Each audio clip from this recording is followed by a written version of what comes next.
Oh, I hope it's not too loud. I don't have a space where it's ever quiet, ever. It's very frustrating. All right, here we go. June 14th. Yay! Good morning. I hope you're having a good morning. Yes, I'm good. I'm good. I'll share with you what I did on the walk. Yeah, but for now. Most drinking alcoholics don't want to be helped. They are sick, unable to think rationally, and incapable of giving up alcohol by themselves. Most recovered alcoholics were forced into treatment against their will. Self-motivation usually occurs during treatment, not before. James R. Millam, PhD, and Catherine Ketchum. There is a pervasive myth that we have to reach rock bottom before we can find recovery. The truth is that most of us came to our first meetings for reasons other than conceding defeat. Still, we break the ice with others like us, and that builds a foundation. Coming to meetings is phase 1. Coming to is next. Some old ideas fall by the wayside. Ideas we would have never swallowed become ideas that give us hope, even if we still don't understand them. Then we come to believe. We get a few consecutive days of recovery under our belts, and we can see how, one day at a time, this is worth a try. Not long ago, this seemed impossible. Many things we first thought we could never accept are still unacceptable after the passage of time, but many of our ideas and practices have changed. Buddhism teaches about the 5 hindrances to enlightenment: sensual desire, ill will, aversion, sloth and torpor, restlessness and remorse, and avoidance. In treatment talk, these hindrances translate as craving, resentment and revenge, growing fat and apathetic, dreading the future, and shame about the past, and denial. None of these states have to be eradicated in order to go to meetings. Some honesty, willingness, and open-mindedness are needed eventually. But we can come to our first meetings completely unwilling to change. Some of us talk a good talk in the early days, but we are more uncommitted than gung-ho. Many of us stay sober today, harboring secret fantasies of falling off the wagon at some time in the future. We are sober just for today. Is my sobriety a process or an event? Was I ready for sobriety when I first got it? Or was I reluctantly coaxed into recovery, only working for it later? Do these 5 hindrances challenge me daily?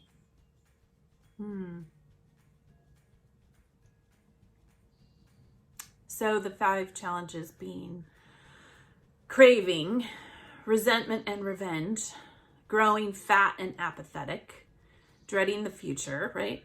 And shame about the past. That's 4. And denial. When I did review this a little bit, I thought of instantly my father, and I am the child of an alcoholic. And my dad got caught twice driving under the influence. And I think the second time, I'm not really sure how the first one went, but I was old enough to understand that because he got caught driving under the influence, he had to go and get help. And that was mandated by the judge in order for him not to get his license taken away. And he was pretty panicked because my dad did everything. He was who's an entrepreneur. He was a janitor. He was a gosh darn good janitor, let me tell you. My dad was a hard worker. He was a painter. He worked in homes that had fires in them. So he wasn't just a janitor. He was kind of like an all-around guy. And so when the judge said, you know, if you don't hurry up and get your butt into some sort of recovery program, I'm taking away your license. That's how he worked. He drove to different places. Thomas Guide, do you remember that? My dad had like 6 Thomas Guides, and he would go all over. And sometimes I would go with him. I would help him clean at night, UCI. He worked as a janitor at the UCI clinic. It's when there were more clinics here in Orange County to help the poor and those who had, fell into hard times. It was a lot easier to get. To me, I think it was a lot easier to get health insurance. Before you even go to a clinic, they ask you, well, what kind of health insurance you got? Well, if you don't have it. Okay, so let's see. Craving, resentment, and revenge. My dad had lots of cravings. And he'd go about 5 years and he would do well. Sometimes it would be 5 years. He could get through 5 years. Sometimes it could be 6 months and then he'd fall off the wagon. And resentment and revenge. Well, he would fall on, if the last part of his life, he fell into a depression and it was rough for him. And he started smoking. So he had lost his job in Newport Beach. And I don't really know, he wasn't getting along with his mates around him. They weren't getting along with him. It was kind of an unfair situation. I don't know exactly. We tried to understand what he was going through, but it was just falling really hard on him. And my mom was very harsh. So when she would fall into depression, she'd usually pull everyone down. So when I happened to be there, I could tell it was getting worse for him. Then he started drinking and smoking. Resentment and revenge. And he really wanted revenge against these people that were hurting him at work. Growing fat and apathetic. My dad, this is from my observation, and I was 20. How old was I? I was 28 when my dad committed suicide. Growing fat and apathetic. I never really saw that in him. He was always trying. He was a good dad. He just didn't. He was stuck, right? He was stuck. Dreading the future and shame about the past. He had his house paid off in Orange County, California by 52 years old. And my dad dreaded the future. Think about that. In Orange County, to pay off your home at a decent age and actually be able to enjoy life. I'm 53 years old. I don't have a home. You know what I mean? It's crazy. And he was dreading life. So you can have everything. I mean, at that, from an observation point of view, at 53 years old, to have your home paid off in Orange County. That's amazing. I mean, that's achievement for janitors to be able to do that in Orange County. Yeah, my dad bought a home in 75, right? Stay alive till 75. And he got so much grief from all the witnesses because he bought his home. It was the best thing he ever did. Married to a crazy woman like my mother. Because, I mean, I don't know how he could have done it. Denial. My dad fell into more and more of a depression because he was in a bad marriage. My dad was in a bad marriage. And it was bringing his mental state even deeper into depression. I see that now, but I didn't see that then. And I think parents and children, we would love to see our parents stay together, but sometimes they're just not good for each other. And that was how it was for my dad. But so that's from an observer now, looking back at life. He tried so hard, and I think tried to stay sober for us. So he tried so hard, and he did hit rock bottom before he ended up getting help. But then once he hit it, he would always fall. It just took a couple of months, sometimes a couple of weeks, sometimes a couple of years. So if he hadn't had AA, he wouldn't, I think it would have been a lot easier for him to take his life a lot earlier.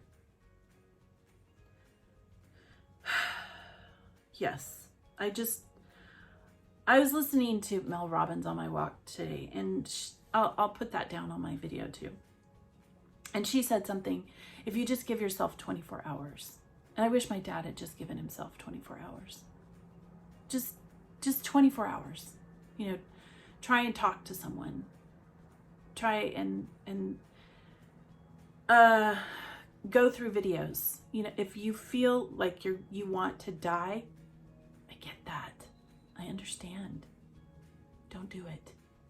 There's too many things that happen after that you're gone. Right? Even if you have drinking problems or drug problems, people need you. You do influence people. And so you made mistakes. Kids are really understanding when you're a parent how screwed up you are. And then when you say you're sorry for stupid stuff that you did. And my dad did. He said he was sorry. That would always make such a difference. So, say you're sorry and go on. Don't worry about it. Just keep going. Your kids need you. I don't think there's a day that goes by that I don't need my dad. I loved him so much. It didn't matter how broken he was. So, yeah. 24 hours. Give yourself 24 hours. Don't do it. Don't do it. It changes lives. I think it was so interesting to know too that families that have that happen, it generally goes into and continues in families. And I think that is probably, I don't even know past my grandfather's generation. And from what I understood, excuse me, I need a Kleenex. I understood my grandfather was a very depressed person. That is my father's father. My mom explained to me that when she only met him she only met him once, I think, but they spent some time with my grandfather. And that he lived in Wyoming, and he had worked for the railroad, purchased some land. He had rentals. Again, kind of like a self-made kind of man, I mean, he spoke Spanish. And he, when they came to visit, I was very young. I was probably about 6 months. My dad wanted him to know who I was, meet me. And my mom said that it was dark in the house and that he would just kind of sit in the dark, quiet, and say very little. And I don't really know how he died. I don't know if he died from old age. I don't know if it was self-inflicted. I don't know. I know that my uncles, some of my uncles did not fare well. They were all alcoholics at one point in their lives. They all drank. So, and my uncles were terribly abusive.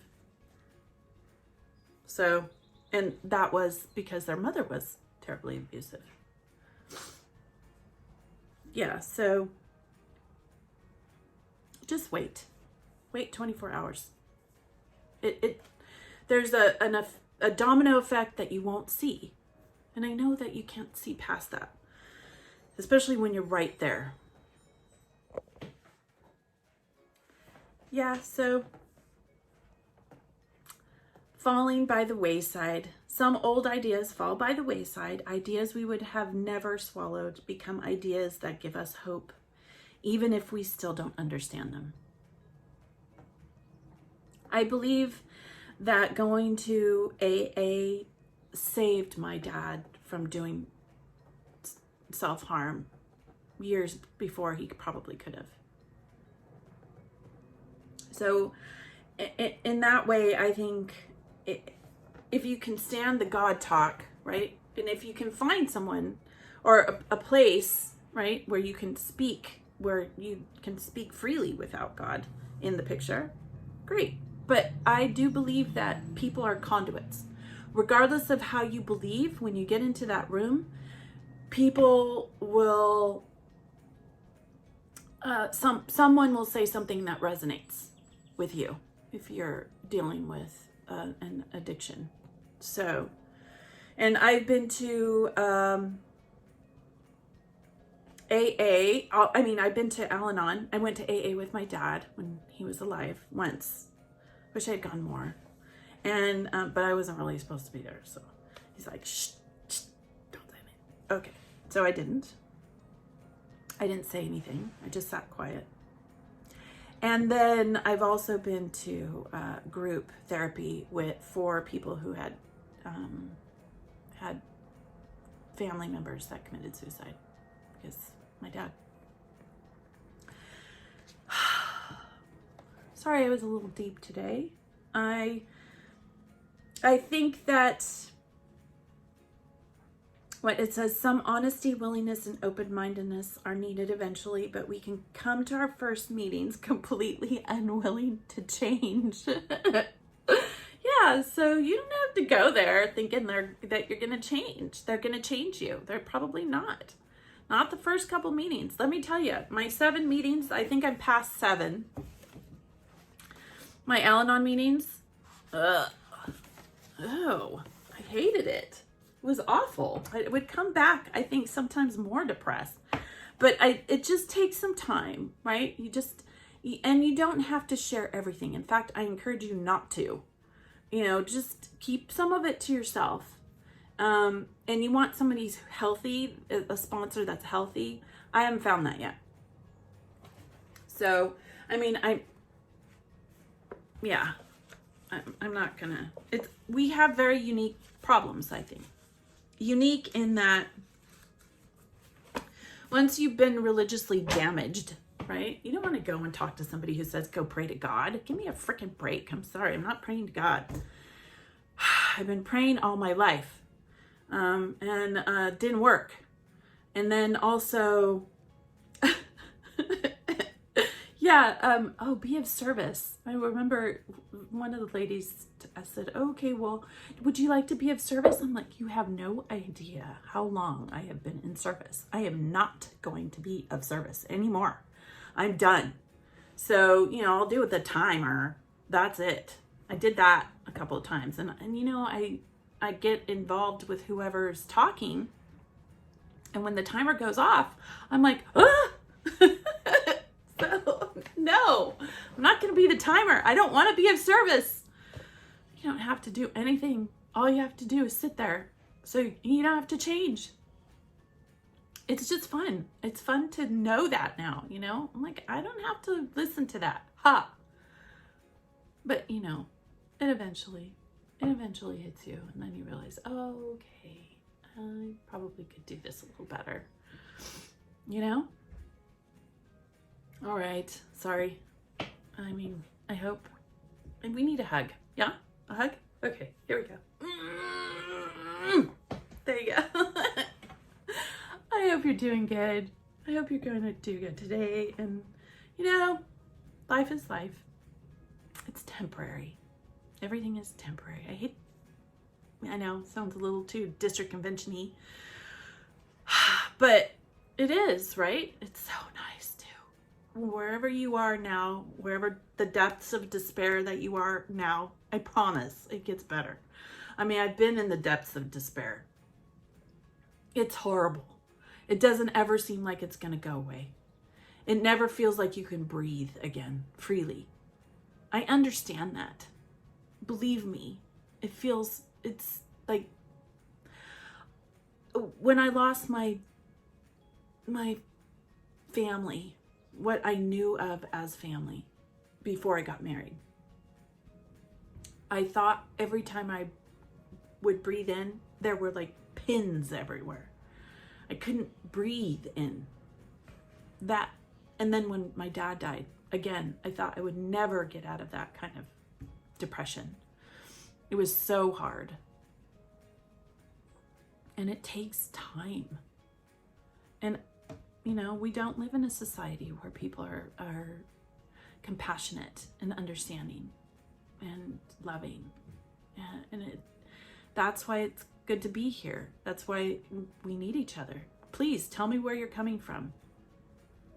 I mean, you have to put your name, you know, you don't have to do any of that. Just put the city. It's nice to know we're all around, right? And that we're not alone. Yep, Aliso Viejo, California. Here. Okay, and I'm going to try, and you know what, I forget stuff. Like I said, I have ADHD, and I still have a lot of stuff that I'm trying to get done, and I'm trying to figure out how to get the stupid computer to share with you what I'm doing. So I might just have to do it on the phone, but it's going to be like, it's instead of being normal, maybe the way that you would see it, all professional-like for some YouTubers. Yeah, I'm probably not going to do that, and I might even miss a couple of steps, which is irritating. Because people will say, oh, go do this. Yeah, but you didn't tell me anything about the other stuff. How am I supposed to do that? So hopefully I can get that up and running. It's just taking time, and I do all my own editing. Obviously, I don't have 1K followers or whatever. I don't do TikToks. I don't like Instagram. I don't like Facebook because everybody looks perfect, and I don't. I don't like that, you know? I don't like... My family, my girls stopped liking taking pictures. So, I mean, I don't even understand why we have these stupid phones. Because they don't even like taking pictures. And then when we call them to double check and see if they're safe, my youngest answers right away. Bam. But my oldest, that's scary. And my husband gets irritated with both my oldest and I because we will hear the phones, but we don't like answer right away. So, I mean, you know, I'm at fault as well. Okay, loves, I'm sorry, talking too much. I hope you're doing good. Put where you are. Put where you are so we know. And then all of us can kind of just like, hello. Hello. I got a California. Thank you, California. Okay. Oh, it's loud. Love you guys. Follow your bliss and be good humans. If you're local, it's Aliso and Wood Canyon, and I would encourage anyone to come out. And the weekends, during the week, it's pretty busy too. There's always somebody out here, so I feel very safe. And then the rangers are here, so they can guide you. The whole trail, all the trails up here are amazing. Watch for snakes. Make sure you have bug spray because you're going to need the bug spray. And if you go up into the hills and the snakes and bring lots of water, it's going to get hot. If the earlier you go, the easier it is for me. But I'm a morning person, so I like getting up and I like getting this done for the day.